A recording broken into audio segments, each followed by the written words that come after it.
अब हम 360 रोपवे और केबल कार कर रहे हैं देश में, और कल मेरे यहाँ मीटिंग है और वर्ल्ड की 5 हाइपर लूप वगैरह सब आ रहे हैं।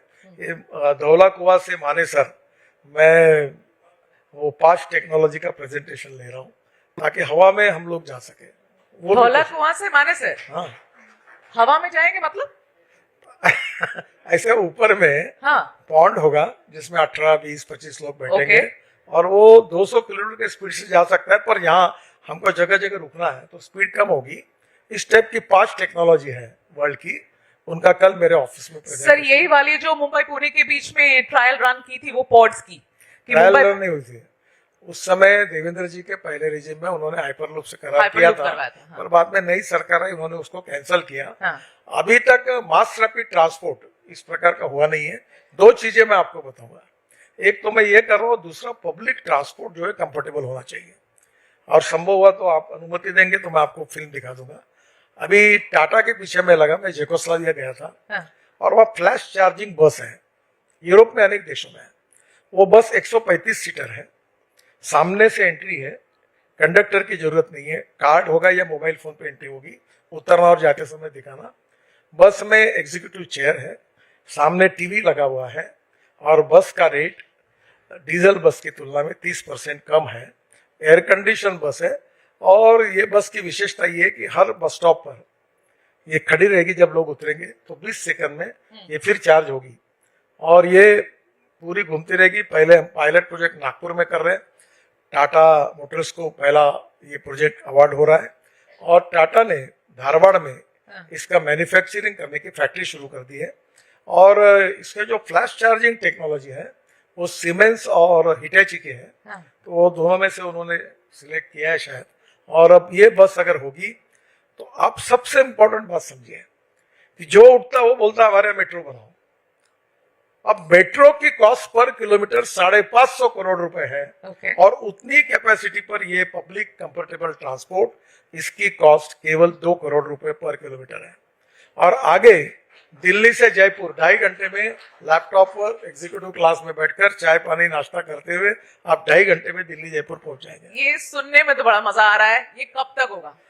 नहीं, आपको मजा आया तो याद रखना 11 साल से मैं मंत्री हूँ, और जो बोलता हूँ डंके की चोट पर करता हूँ, तुम कोई सवाल नहीं पूछ सकते मुझे। इसमें मैं पूछ सकती हूँ सवाल। 11 साल से तो मैंने सर उससे लंबे समय से आपको कवर किया है, तो ये सवाल जैसे आप ये कह रहे हैं, मैं आपसे देखिए मेरी क्रिटिसिज्म नहीं है तो मुझ पे नाराज मत होइएगा, लेकिन मुंबई में जब आपने कहा कि कैटामरान शुरू करेंगे, आपने किया शुरू भी, कैटामरान नेरुल वगैरह में चलते हैं, लेकिन जिस स्केल पे सर आप चाहते थे वो स्केल पे हुआ नहीं। आपने सी प्लेन्स की भी बात करी, एम्फिबियस प्लेन्स की बात करी, उसमें तो हमने प्लान्स भी बना लिए थे कि मुंबई से उड़ेंगे और कहाँ लैंड करेंगे, तो वो भी टेक ऑफ उस तरीके से नहीं कर पाया। उस बारे में कुछ और हो रहा है? क्योंकि मुझे लगता है मैं थोड़ा आपको उत्तर देता बोलिए हूं, शायद आपको वो जानकारी नहीं पहुंचूंगी। वो कैटामरान नहीं है, पहले जो है वो हमने बीपीटी से अलीबाग तक ये जो है रोड पैक्स ऐसी सर्विस है कि अपनी गाड़ी रखना, वो 5-6 मंजिले होते हैं, गाड़ियां अंदर में पार्किंग करना, बसेस करना, ट्रक करना, और ऊपर में बैठकर वो 17 मिनट में अलीबाग पहुंचाता है। मुंबई में मैंने कहा था वाटर टैक्सीज, इसमें जो नया एयरपोर्ट है अभी जिसका इतने में ओपनिंग हो रहा है, मेरे आग्रह के कारण उस समय जो एयरपोर्ट जिनका था उन्होंने जेटी बनाई, और बीपीटी के चेयरमैन जब वहां हमारे थे उन्होंने इसका अध्ययन किया, और ये करीब 5 से 6 हजार ये वाटर टैक्सी से, जैसे आप वेनिस में है ना वैसे आप जा सकते हो। तो ये इसके बारे में देवेंद्र जी ने एक कंपनी से बात की, क्योंकि स्टेट गवर्नमेंट का प्रोजेक्ट है। मैंने वो शिपिंग मंत्री की तैयारी करके रखा था, उसमें कंपनी अभी सिलेक्ट हुई है और एयरपोर्ट अभी शुरू हो रहा है, और ये वाटर टैक्सीज मुंबई में शुरू करने का महाराष्ट्र सरकार ने कार्यक्रम लिया। मैं उसके पीछे था और मेरी उनसे बात हुई, उसमें जो जो सलाह देना था मैंने उनको दिया, और मुझे लगता है ये अभी टेकअप हो जाएगा।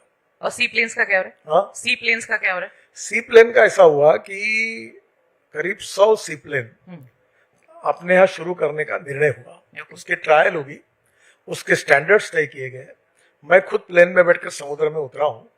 और अब उसके बाद प्राइवेट एयरलाइंस में जो उड़ान करके स्कीम है उसको कंसेशन भी दिया गया है।